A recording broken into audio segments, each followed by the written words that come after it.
교재는 강론집 14권이죠. 7224페이지. 높은 신분에 의한 성취, 마가복음 신분에 의한 성취 부분에 대한 세 번째 단락, 성경에 대한 성경의 근거죠. 성경의 논리적 통일성은 성경의 근거를 성경에서 확인해 주는 겁니다.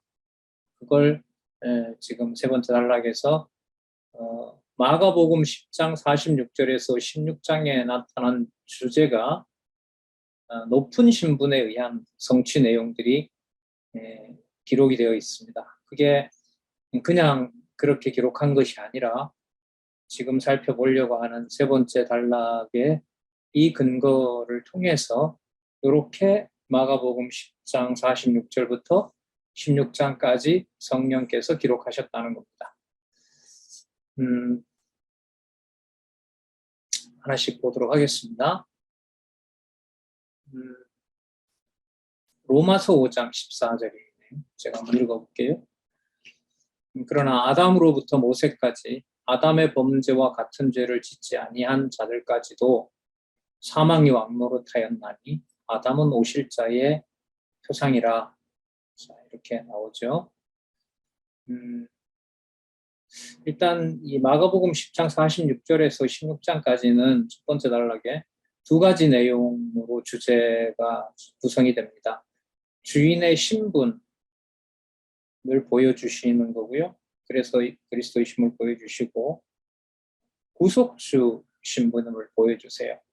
그러니까 주인과 구속주, 이걸 이제 같이 보여주는 내용이 지금 이제 소개하려고 하는 근거 구절이 4개, 5개, 6개, 7개, 8개, 9개, 그렇죠.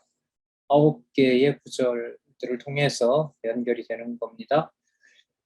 이 흐름은요, 마가복음 10장 46절에서부터 16장까지에 나타나는 내용들을 따라오면서 근거를 든 거예요. 그러니까 이게 성경 기록 순서가 아닌 거죠. 제일 먼저 로마서 5장 14절이 나오는데 창세기 1장 27절에서부터 28절이 나오잖아요. 그리고 히브리서 6장 10절이 나오고 다시 또 돌아갑니다. 창세기 14장 18절로 가고요. 출애굽기 4장 6절로 가고 출애굽기 4장 7절로 갑니다. 그리고 사무엘하 7장 9절로 가고 이사야 41장 2절과 42장 1절로 가서 높은 신분에 의한 성취를 보여주고 있습니다. 로마서 5장 14절을 읽었는데 이게 기록은 마가복음 다음에 나오는 로마서지만 로마서 5장 14절의 내용은 구약 내용이에요. 그죠? 아담으로부터 모세까지 아담의 범죄와 같은 죄를 짓지 아니한 자들, 이건 구약 얘기거든요. 구약을 설명을 어떻게 하고 있냐면 아담부터 모세까지 아담의 범죄와 같은 죄를 짓지 아니했는데도 그들이 사망의 왕노릇, 사망이 지배했다는 거예요. 사망 아래 있었다는 거죠. 그러니까 이 구절부터 이렇게 떼어놓으면 벌써 이제 좀 부담이 되는 게 우리는 언약 성취, 언약 자손에게 약속하신 대로 이루시는 여호와, 이렇게만 우리가 지금 알고 있기 때문에 지금 이 경우에 보면 아담처럼 범죄하지 않는 백성들인데 그들이 전부 뭐가 지배했다는 거죠? 사망이 지배했다는 거예요. 그럼 그냥 그런 거예요. 이게 사실인 거죠.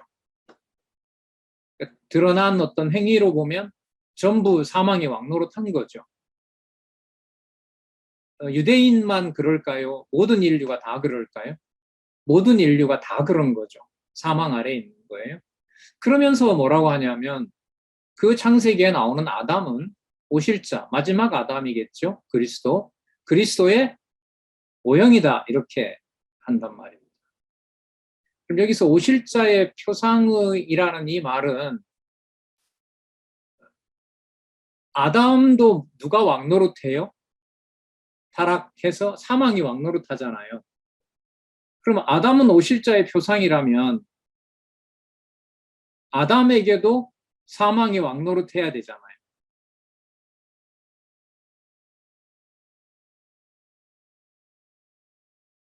그리스도에게 사망이 왕노릇을 합니까? 못합니까? 왕노릇을 합니까? 안 합니까? 안 해요? 못 해요? 자, 이게 무슨 문제냐 하면 지금 높은 신분에 의한 성취 내용이 주인에 의한 신분에서 구속주 신분으로 가거든요. 자, 주인이시기 때문에 구속주가 되실 수 있는 건데, 구속주가 되신다는 이 사실은 그리스도가 뭐 한다는 얘기죠?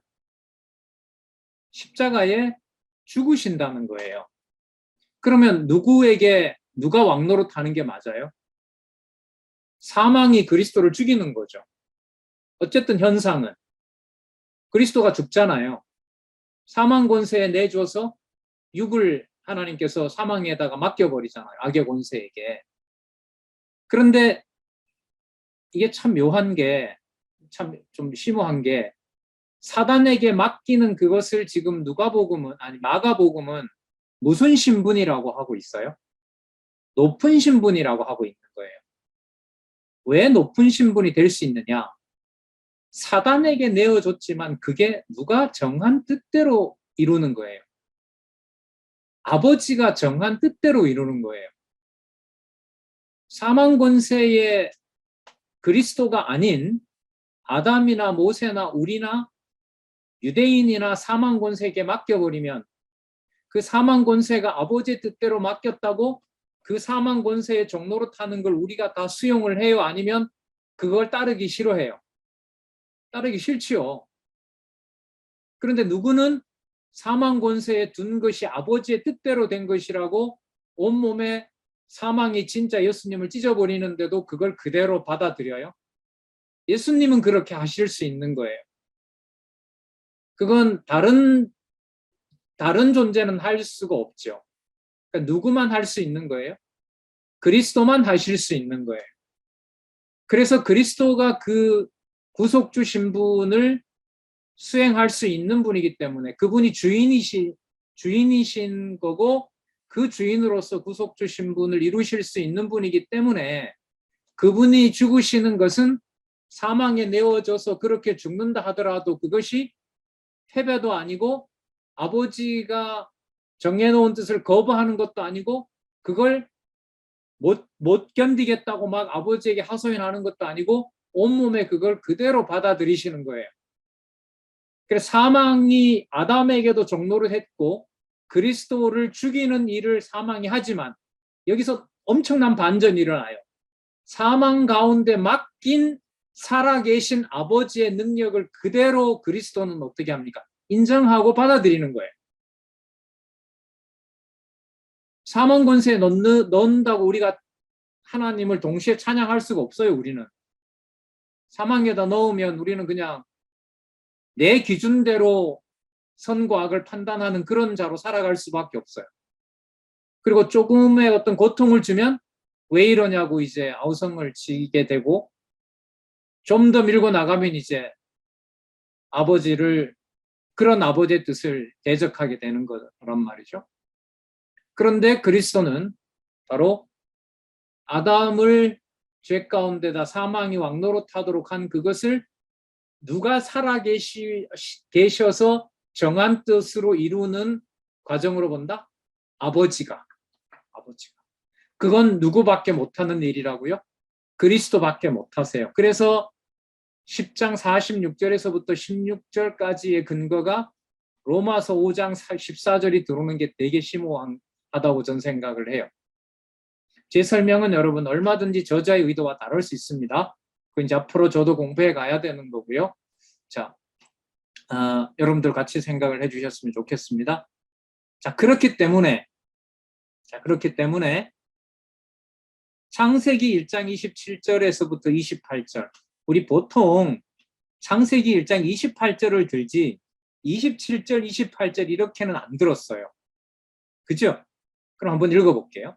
하나님이 자기 형상 곧 하나님의 형상대로 사람을 창조하시되 남자와 여자를 창조하시고 하나님이 그들에게 복을 주시며 그들에게 이르시되 생육하고 번성하여 땅에 충만하라.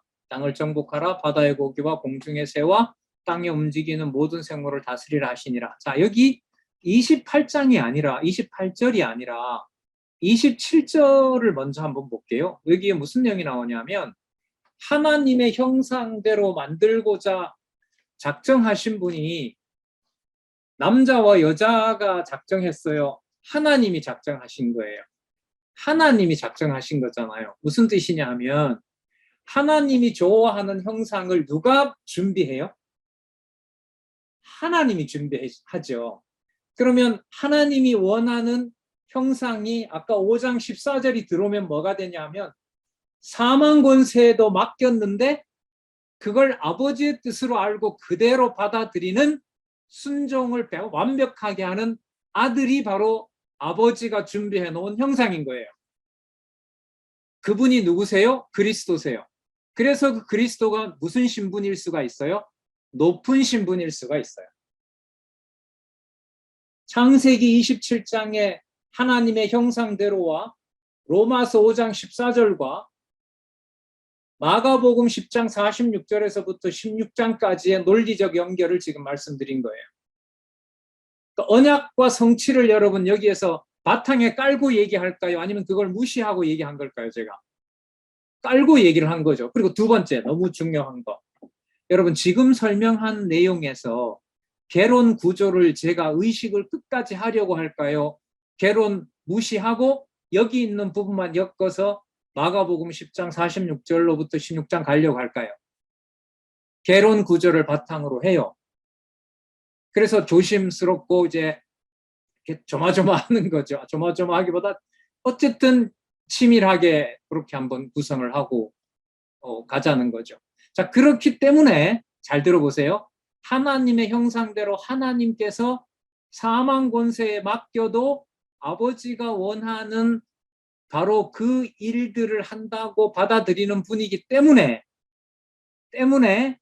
28절에 있는 3대 언약을 이루실 수 있는 주인이신 거예요. 주인에 의한 신분이 어디서부터 어디까지 나온다고요? 10장 46절에서부터 13장까지. 자, 그럼 여러분 여기에서 높은 신분 주인 여기에 뭐가 들어와요? 아까 사망 권세에 맡기더라도 아버지가 준비해 놓은 것으로 아버지의 뜻이 이루는 것으로 그대로 받아들이는 이것을 누가 준비했다? 하나님이 자기 형상대로 준비하신 아들이다. 그러면 아들로서는 그 준비한 상황을 아버지가 준비한 것이니까 그대로 뭐 해야 돼요? 받아들여야 되죠. 거부할 수가 없죠. 그런 형상은 아담의 후손으로 유대인이나 인간이 할 수 있어요? 없어요? 할 수 없어요. 아까 누가 준비해 놨다고 했죠? 하나님이 준비해 놨다고 했잖아요. 그렇기 때문에 히브리서 6장 20절에 가면 레위 지파의 반차를 따르는 것이 아니라 하나님이 준비해 놓은 멜기세덱 반차를 따르게 되는 거예요.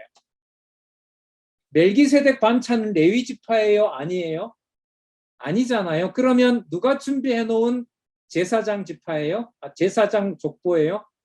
하나님이 준비해 놓은 거죠. 누구의 형상을 이루는 것을 준비했어요? 하나님의 형상을 이루는 것으로.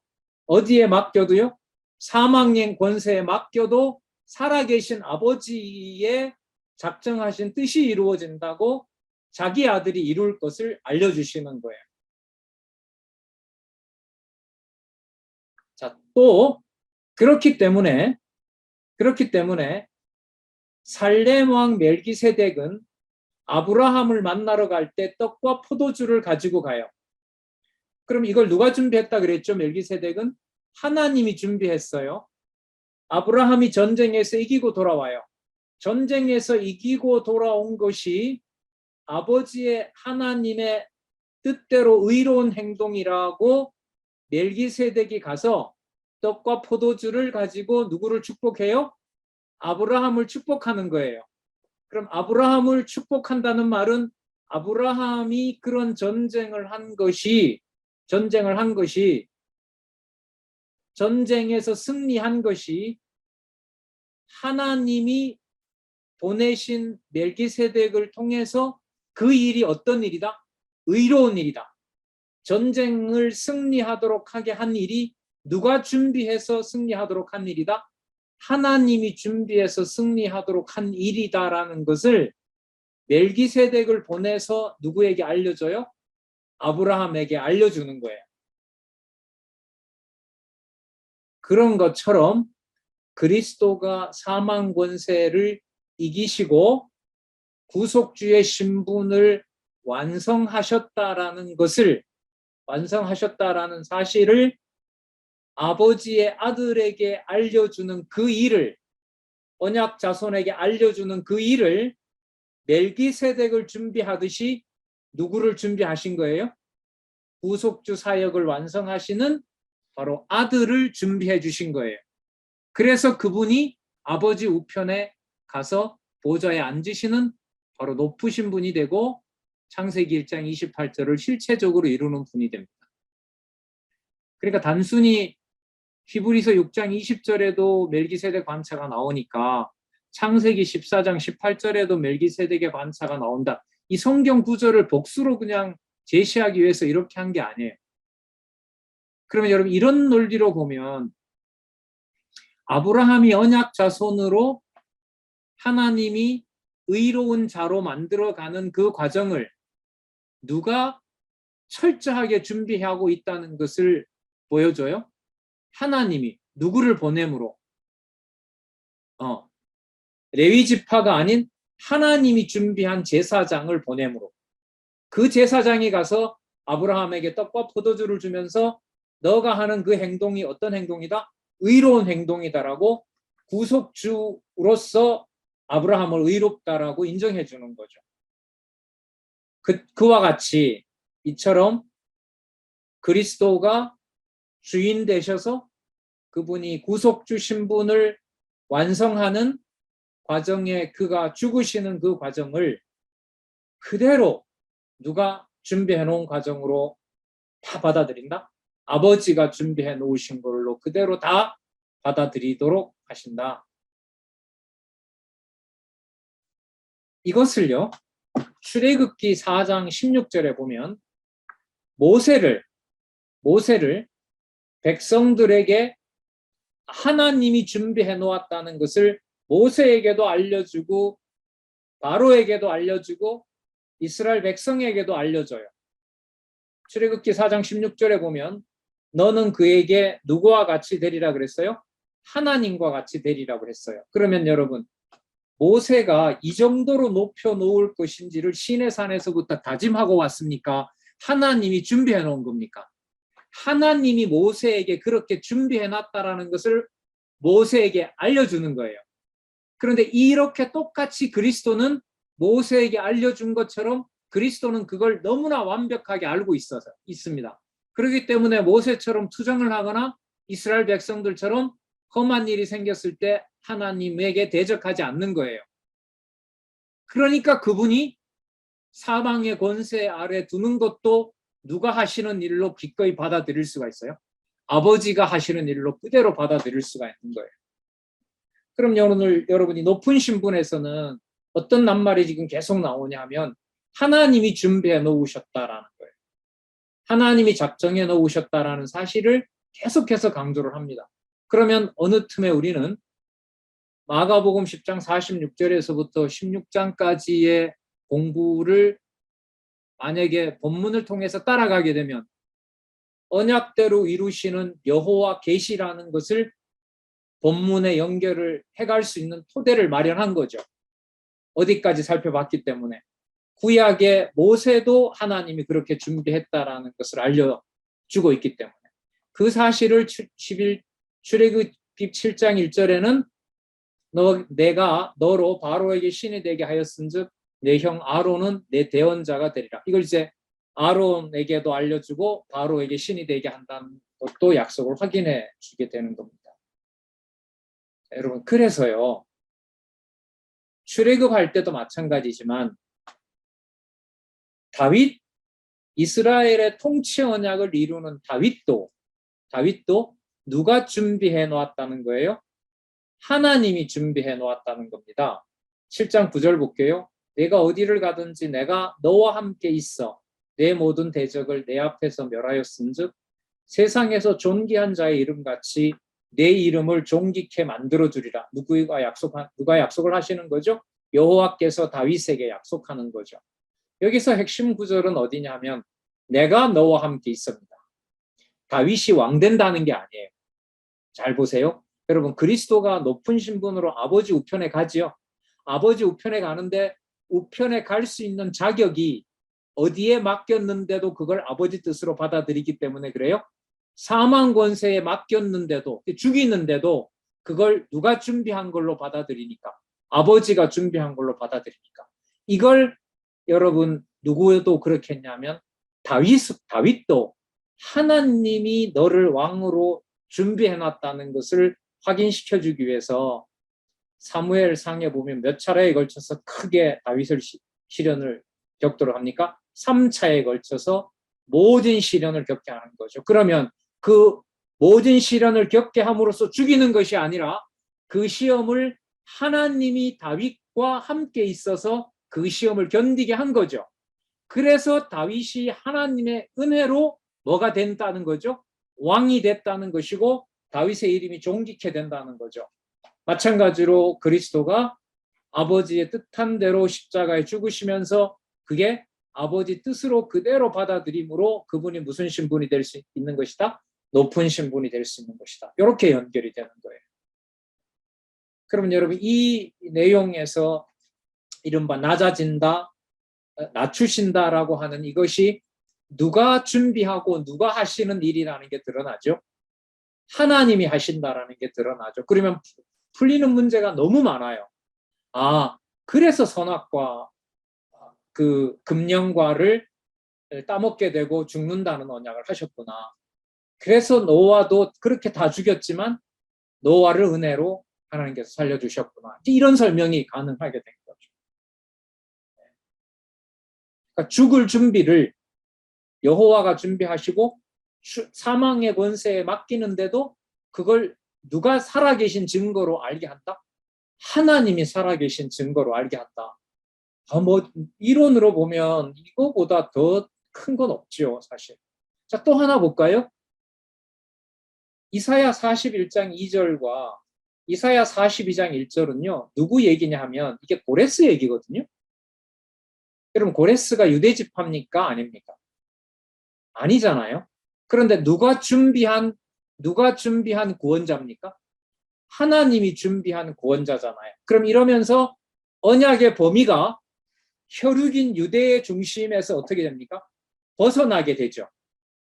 이건 여러분 누구에게 초점을 맞추면서 고레스를 소개하는 걸까요? 그리스도에게. 유대의 전통을, 유대의 혈육을 벗어난 하나님이 준비해 놓은 메시아. 이걸 설명하기 위해서 하나님은 이사야서에서 이사야에게 그로부터 200년 후에 등장하는 고레스를 소개하는 거예요. 자, 41장이죠. 누가 동방에서 사람을 일으키겠느냐? 내가 일으키지. 이거 아니겠어요? 의로 불러서 자기 발 앞에 이르게 하겠느냐? 하나님이 하신다는 거죠. 열국으로 그 앞에 굴복해 하여 그로 왕들을 치리하게 하되 그들로 그의 칼에 티끌같게 그의 활에 불리는 초계같게 하며, 자, 초계같게 한다는 거죠. 자, 42장 1절까지 한번 보겠습니다. 내가 붙드는 나의 종, 내 마음에 기뻐하는 나의 택한 사람. 이게 여러분 고레스거든요. 내가 나의 신을 그에게 주었은즉 그가 이방에 공의를 베풀리라. 그는 외치지 아니하며 목소리를 높이지 않는다. 들리지 않는다. 상한 갈대를 꺾지 않고 꺼져가는 등불처럼 만든다. 여기 나오죠? 상한 갈대나 꺼져가는 등불처럼 만들어도 그리스도는 그 과정에서 불만과 불평을 해요? 아니면 아버지의 뜻이라고 완벽하게 그걸 받아들이세요? 후자잖아요. 이게 이사야서에 이렇게 벌써 예고가 되어 있는 거죠. 그는 쇠하지 아니하며 낙담하지 아니하고 세상에 공의를 세우게 이르니니 섬들이 그 교훈을 방망하리라. 뭐 완벽하네요.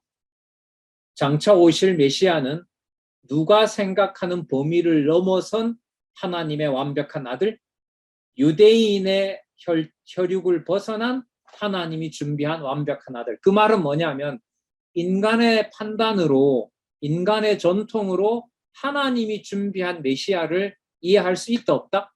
절대로 이해할 수 없다. 그걸 오직 이해할 수 있는 분은 누구밖에 없다? 메시아 한 분밖에 없다. 따라서 그분만 무슨 신분이 될 수 있다? 높은 신분만 될 수 있다. 이게 나중에 이제 누가복음의 대속사역 가면 거기에 누구도 같이 동참시킨다? 여러분과 저뿐만 아니라 강도도 대속사역에 동참을 시켜서 왕노릇하게 하신다. 그 왕노릇하게 한다는 것은 그리스도의 몸된 교회의 모든 낮추는 사건들을 누구 방법대로 누가 준비해 놓은 것이다? 여호와의 방법대로 여호와가 준비해 놓은 거죠. 왜 그렇게 그런 일이 벌어졌을까? 낮추는 그 일이 하나님 살아계신 증거임을 확증해 주려고요.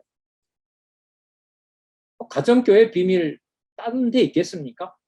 그렇게 혈육으로 묶어놓고 그 일 속에서 이게 내가 정해놓은 뜻대로 오직 그리스도만 내가 정한 뜻을 이룬다는 거 깨닫게 하고, 그리스도 없이는 우리가 어떤 교회의 이야기도 꺼내지 못하도록 오직 머리 대신 그리스도를 바라보게 하는 바로 하나님의 준비 사역이라고 할 수가 있겠죠.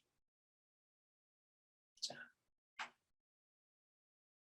그래서 먼저 10장 46절서부터 13장까지 주인의 신분에 의한 증거 내용에서 한번 또 살펴보도록 하겠습니다. 준비한 방법, 높은 신분으로 아들을 준비시키는 그 모든 과정들, 그리고 아들을 철저하게 낮추는 모든 그 과정들, 그 과정들은 그리스도가 그걸 견딜 수 있기 때문에 그분은 누가 될 수 있어요? 주인이 될 수가 있는 거예요. 주인이 될 수가 있는 거예요. 그래서 주인이기 때문에 구속주라는 논리가 성립하는 거예요. 아시겠죠? 주인이기 때문에 그분은 유일하게 뭐가 될 수 있어요? 아버지의 뜻을 따르는 구속주가 될 수가 있는 겁니다. 자, 또 한 번 말씀드릴게요.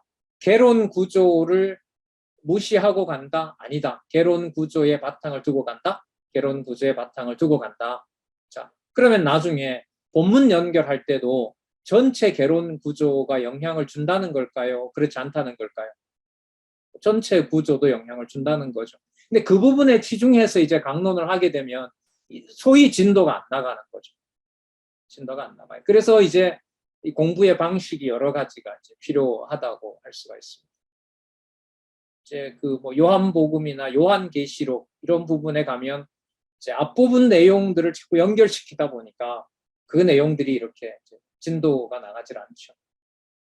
그러다 보니 이제 처음 듣는 분들, 사실 우리 화요 강좌도 그렇고 주일 강좌도 그런데, 화요 강좌 같은 경우에는 이 지금 듣는 분들이 그 신입반부터 시작해서 뭐죠? 3, 40년 공부한 분들이 다 듣는 거예요, 그걸. 그러다 보니 이 하는 사람 입장에서는 이게 이쪽으로 가면 이런 어떤 아쉬움, 이쪽으로 가면 이런 아쉬움, 이런 것들이 이제 때로는 불만으로 표출이 되기도 하죠, 사실. 자, 어쨌든 과거에 있는 그 근거를 이쪽을 들든 저쪽에 들든 뭐 시간상 좀 지체되는 거는 또 다른 방법으로 저는 만회하면 된다고 보고요. 어느 부분에 어떤 상황을 보든 지금 세 번째 단락을 성경 전체를 통해서 마가복음 10장 46절에서부터 16장까지를 본다는 것은 철저히 보면 볼수록 어디에 바탕을 두고 있다? 구조에 바탕을 두고 있다는 것을 꼭 명심하시고 공부를 해가셨으면 좋겠습니다. 자, 먼저 10장 46절에서부터 36절의 근거가 창세기 1장 1절에서부터 창세기 1장 28절까지예요. 여러분 참 이거 개론 구조 얘기를 했는데 지금 이거 보시면 여러분이 보통 창세기 1장 28절 오기 전에 창세기 1장 1절에서부터 창세기 1장 25절까지 너무 중요한 단락이죠. 무엇을 준비하시는 거? 언약 수립 준비예요. 이거 여러분들 너무나 중요하게 강조했잖아요. 저도 강조했고. 그런데 지금 이걸 이 저자는 뭐 해서 붙여버렸어요. 언약 수립에 준비하고요. 언약 수립에 준비하고 언약을 수립하시는 내용을 같이 넣어버렸어요. 언약 수립의 준비와 언약 수립의 시행. 맞죠? 언약 수립의 시행이 1장 26절부터 2장까지잖아요. 자, 여기서 또 한 번 그래서 질문을 드리는 거예요. 저자가 이렇게 한 것은 개론 구조를 무시하고 한 것이다. 개론 구조를 바탕에 두고 마가복음의 이 높은 신분에 의한 성취를 설명하기 위해서 한 것이다. 몇 번? 1번, 2번. 2번. 네, 2번요. 2번.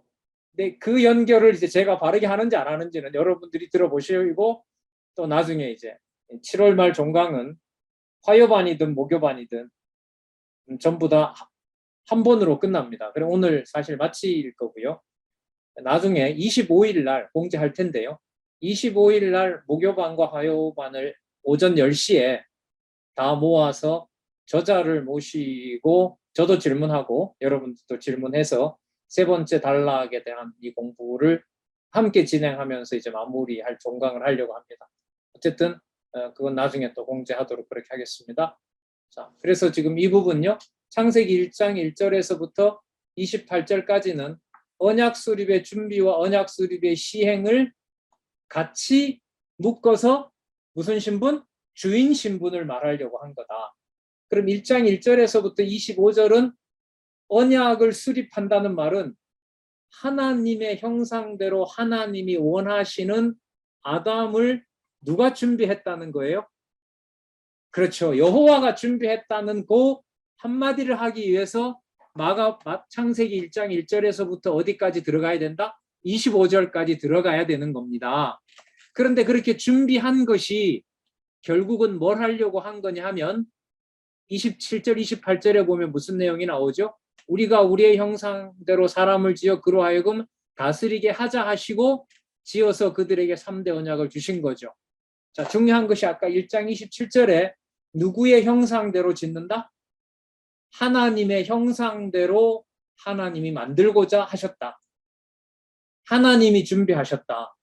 그러면 주인의 신분을 그리스도가 실천할 수밖에 없는 것이 성취할 수밖에 없는 것이 누가 준비해 놓은 것을 그대로 이루어야 되기 때문에 그렇죠. 아버지가 준비해 놓은 것을 그대로 이루어야 실체로 오신 마지막 아담으로서 누구의 형상을 완벽하게 이룰 수가 있는 거예요? 하나님의 형상을 완벽하게 이룰 수가 있는 거예요. 그래서 창세기 1장 1절부터 하나님의 형상이 나오고 하나님의 형상으로 지었기 때문에 3대 언약을 이루는 분으로 온 메시아가 주인이라는 것을 알게 주기 위해서 그 근거를 창세기 1장 1절에서부터 어디까지 끊었다? 28절까지 끊었다. 숨 막힌다. 안 잊고 해보려니.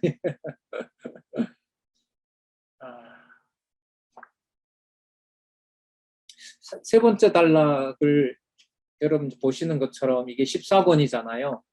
13권에 비해서 14권, 15, 16, 17, 18권 그리고 다시 여러분 목요일 날 공부하는 1권 개정판에 오면 그야말로 범위가 어떻게 됩니까? 창세기에서 계시록까지 전부 다. 그게 여러분 이루어져 가는 게 제가 볼 때 어디냐 하면 지금 14권부터 세 번째 단락의 보강이 굉장히 강해집니다.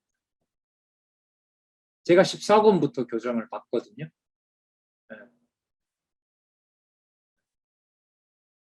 그래서 이제 제가 교정 보다가 왜 하필 이 구절입니까? 라고 이렇게 질문을 드렸을 때 그때 대답이 내 본심은 어떤 상황이든 창, 그리고 물결표, 그리고 뭐 개, 창세기부터 어디까지, 계시록까지 다 그렇게 적고 싶다는 거예요. 세 번째 단락. 그렇게 그럼 왜 안 적으세요? 그건 독자에 대한 예의가 아니지. 그러면 7천 몇 페이지라고 하는데 한 페이지도 못 읽지. 왜요? 볼 때마다 다 뭘 봐야 되니까. 창세기부터 계시록을 다 봐야 되니까. 그래서 해당되는 주어의 주제에 맞게끔 이렇게 근거를 들었다. 그래서 여러분 성경 강론집에요. 가장 중요한 그 핵심은 뭐냐면 성경을 성경으로 근거를 잡아서 해석해 간다. 여러분 이게 500년 전에 종교개혁자들의 구호였어요. 칼빈으로도 가도 안 되고요. 루터로도 가면 안 돼요. 칼빈과 루터 책을 참조하는 것은 그 사람들이 어디에 누구보다도 많이 근거를 뒀기 때문에 성경의 근거를 뒀기 때문에 그걸 보는 거지 그 사람들의 이론을 보려는 게 아니거든요. 그럼 이 일을 그렇게 근거를 만든다고 했는데 성경 권위를 서구 신학은 했어요? 못했어요? 못했죠. 그게 어디에서 이루어졌다고요? 여러분들 보고 계신 지금 이 세 번째 단락에서 끝이 났다고요. 어떤 사건, 어떤 절, 어떤 개념에서도 성경 전체가 연관된다. 누구 중심으로? 여호와 계시 중심으로. 자, 이렇게 해서 창세기 1장 1절에서부터 28절의 근거가 하나님의 형상대로 하나님이 준비해서 하나님이 원하는 자가 되었으므로 그가 3대 언약을 이루는 무슨 신분이다? 주인 신분이다. 그렇게 하기 위해서 창세기 1장 1절부터 몇 절까지 들어가야 된다? 28절까지가 들어가야 된다. 그리고 이건 이미 아까 로마서 5장 14절이 연결이 되고 있다? 그렇다. 어디까지 가시는 분으로 흡족하게 만족스럽게 아버지 뜻을 받아들이니까 사망 권세에 가는 것도 그리고 죽으시는 것도 아버지가 뜻하시고 아버지가 살아계신 것으로 받아들이는 거기 때문에 그렇게 하실 수 있는 분은 바로 그 주인이신 그리스도밖에 안 계신다. 자, 그러면 한번 창세기 9장 1절에서부터 3절 보겠습니다. 노아에게 아담에게 했던 걸 그대로 언약을 해주세요. 9장 1절 노아와 그 아들들에게 복을 주시며 생육하고 번성하여 땅에 충만하라. 2절 땅의 모든 짐승과 공중의 모든 새와 땅에 기는 모든 것과 바다의 모든 고기가 너희를 두려워하고 무서워하리니 이는 너희 손에 붙이었음이라. 자, 그리고 산동물은 너희 식물이 될지라. 채소같이 내가 이것을 너희에게 주니라. 그러니까 동물을 먹을 식물로 주는 일을 이제 아담과는 좀 다르게 여기에서는 이제 주는 내용이 나옵니다. 그럼 이 내용은 노아가 방주를 잘 지었고 노아가 1년 동안 방주에 있는 동안 하나님이 볼 때 잘했기 때문에 노아를 방주에서 인도해내서 3대 언약을 준 거죠. 아니에요. 자, 누가 준비했다는 걸 강조할 수밖에 없어요. 하나님이 준비했죠. 여러분 노아를 하나님이 죽여도 우리가 할 말이 있어요? 없어요? 없죠. 노아까지 다 죽여버리면 여호와가 안 되는 거예요. 물론 여러분 이런 건 있을 수 있죠. 다시 또 아담처럼 만들면 되긴 하죠. 그러면 누구와 맺었던 언약은 끝이 나야 돼요. 아담과 맺은 건 끝이 나요. 그러면 여호와 이름에 손상이 가죠. 그러니까 노아 시대에는 다는 못 죽여요. 노아는 살려놨는데 노아는 은혜를 입었더라. 그럼 누가 준비해 놓은 거예요? 하나님이 준비해 놓은 거죠. 하나님이 준비해 놓은 거예요. 그래서 9장 1절에서부터 3절이 들어가는 거예요. 누구의 형상에 만족한 자를 준비해 놓는다? 여호와가 여호와의 형상대로 만족한 자를 만들어 놓는다. 그리스도가 이걸 완성해 주셨다. 그래서 그리스도의 교회도 하나님의 유대인을 포함한 모든 하나님의 백성들이 그리스도에게까지 자랄지니라. 그리스도의 형상을 닮아가도록 하나님이 정하신 형상으로 닮아가도록 하나님께서 낮추시는 일들을 끊임없이 하나님의 교회를 통해서 하신다. 목적은요, 교회의 왕성이 아니라 하나님이 준비한 것을 하나님이 언약한 대로 이룬다는 것을 계시하기 위해서. 여러분, 그래서 지상교회가 마지막에 천년왕국에 있던 게 새하늘과 새 땅으로 연결이 됩니까? 천년왕국을 다 끝장내고 새하늘과 새 땅을 준비해 놓은 나라를 하나님이 주는 겁니까? 후자잖아요. 후자잖아요. 그런 면에서 교회에 목숨 건다는 것도 성경의 뜻과는 안 맞아요. 여러분, 그렇다고 해서 교회를 업신여겨도 안 되는 거죠. 그걸 통해서 하나님이 뭘 준비하고 계시니까, 새하늘과 새 땅을 하나님의 방법으로 준비하고 있으니까 그걸 소홀히 할 수는 없는 거죠. 하지만 그게 뭐는 아니에요? 목적은 아니에요. 하나님의 형상을 하나님이 준비했다는 것이 얼마나 준비해 놓은 것이 하나님이 보실 때 영광스러운 것인지를 깨닫게 하는 것이 바로 교회이기 때문에 그런 거죠. 그게 교회는 뭐와 함께만 가능해요? 진리의 말씀으로만 가능한 거예요. 그래서 이제 남은 일은 뭐라고요? 세 번째 단락 안내를 함으로써 성경신학의 마지막 과정을 하는 거예요. 창세기부터 계시록 전체가 어떤 구절을 보더라도 다 들어와 있다고 성경신학은 소개하고 있습니다라는 걸 알려주는 거죠. 그리고 그걸 우리는 이제 과제가 늘 남는 거예요. 어디에서부터? 창세기에서부터. 자, 신학 성경에 빨리 여호와 개념이 들어가는 번역본이 나왔으면 좋겠어요. 그래서 어디를 보든 간에 누구 이름을 확인하는, 여호와의 이름을 확인하는 성경만 들고 여호와 확인하는 그 마지막 과정이 선배들과 후배들과 전하는 저에게 이제 마지막으로 남아있는 거예요. 그리고 이제 남아 이걸 받을 사람들, 이스라엘이 준비되어 있는 거고요. 그리고 지척에 목숨을 걸고 그 성경책 하나 얻으려고 중국으로 넘어오고 잡히면은 감금되고 맞아 죽을 정도까지 고통을 받고 있는 대여섯 시간을 가면, 아니죠, 서너 시간을 가면 지하교회에 같은 동포인 지하교회 성도들이 있는 거예요. 제가 어제 신문 원고 쓰다가 광고가 하나 떠서 책을 주문했는데 붉은 예수쟁이라는 책이에요. 선교단체에서 냈는데 코로나 시국에 중국 국경을 통해서 넘어온 사람들, 북한 지하교회가 지금 어떻게 견디고 있는지를 근간 3, 4년 안에 그 간증을 받아서 책을 낸다고 해요. 글쎄 좀 믿고 싶거든요.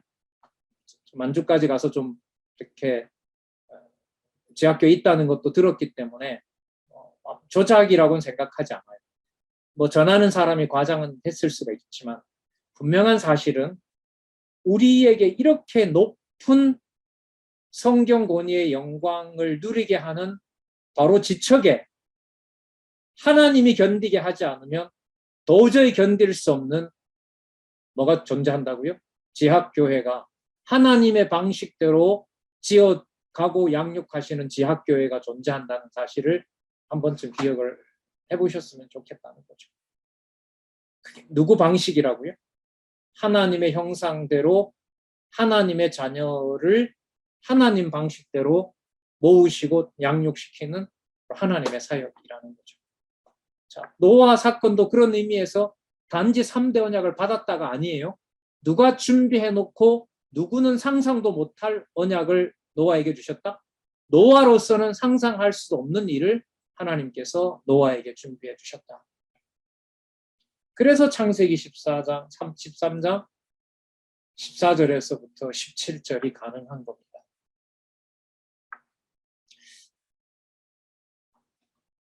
여러분, 소돔과 고모라 땅이 좋았다 그래요. 아브라함이 정착했던 그 브엘세바와 가나안 땅이 더 좋았다 그래요.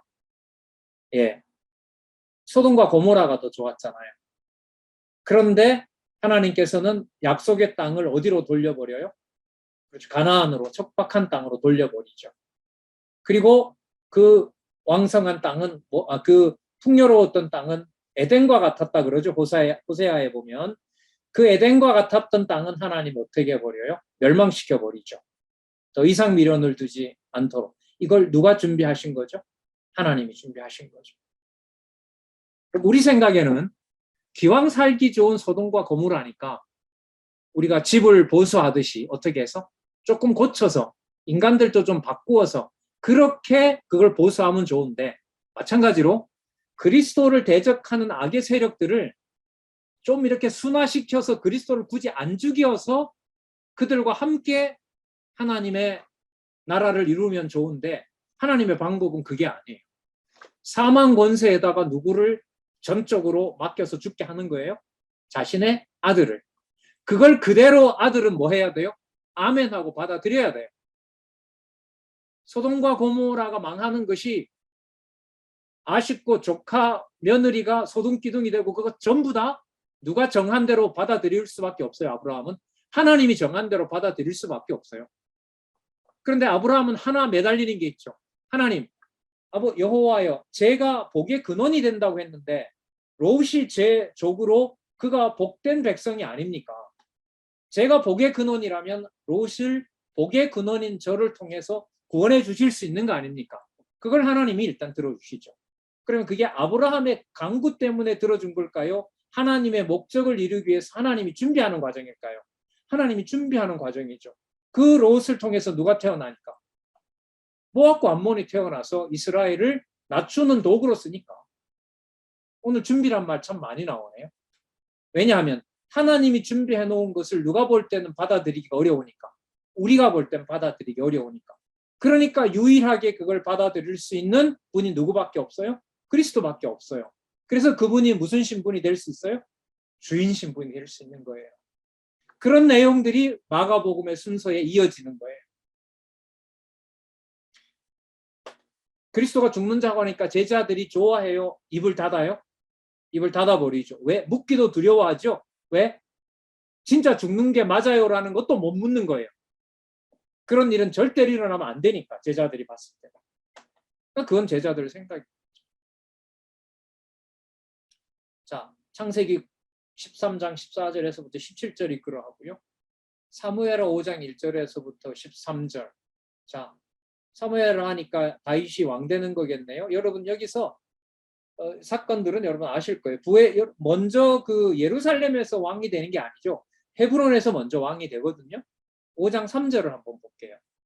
이에 이스라엘의 모든 장로가 헤브론에 이르러 왕에게, 다윗 왕에게 나오매 다윗 왕이 헤브론에서, 잘 보세요, 여호와 앞에서 저희와 언약을 세우매 저희가 다윗에게 기름을 부어 이스라엘 왕을 삼으니라. 중요한 것은 여호와 앞에서 저희와 언약을 세운 거죠. 왜 여호와 앞에서 언약을 세울까요? 왕 되도록 한 이 모든 과정을 누가 해오신 거니까, 여호와가 해오신 거니까 여호와 앞에서 여호와의 뜻을 제가 맡들겠습니다라는 언약을 백성들과 세울 수밖에 없는 거죠. 그러면 그리스도와 마찬가지로 누구의 뜻대로 이루어진다라는 걸 확인하는 겁니까? 여호와의 뜻대로 지금까지 이루어졌고 앞으로도 이 통치가 여호와의 뜻대로 정하신 대로 되는 겁니다라는 것을 언약으로 확인한 겁니다. 그럼 언약했다고 하니까 여러분들, 제가 하나님 앞에서 제가 맹세를 하고 여러분들에게 제가 좋은 왕이 되겠습니까? 이게 아니에요. 그러면 누구 쪽으로 무게가 넘어가요? 다윗에게 쪽으로 넘어가요. 아니잖아요. 하나님이 준비해 놓으신 것은 하나님의 뜻을 따를 수 있는 유일한 하나님의 형상대로 만족스러운 순종자를 누가 준비하신다? 여호와께서 준비하신다. 이게 오늘 주인 신분의 핵심이라고 보시면 돼요. 자, 여러분 지금 이렇게 보면 로마서 5장 14절의 사망 권세에도 준비된 것으로 보고 그걸 아버지의 뜻으로 받아들이는 그리스도이심으로 높은 신분이라는 연결은 저로 볼 때는 굉장히 좀 충격적이기도 하고요. 아, 역시 여호와 계시구나. 이 강론집이 그걸 다시 한번 확인하게 됐습니다. 네, 잠시 쉬죠.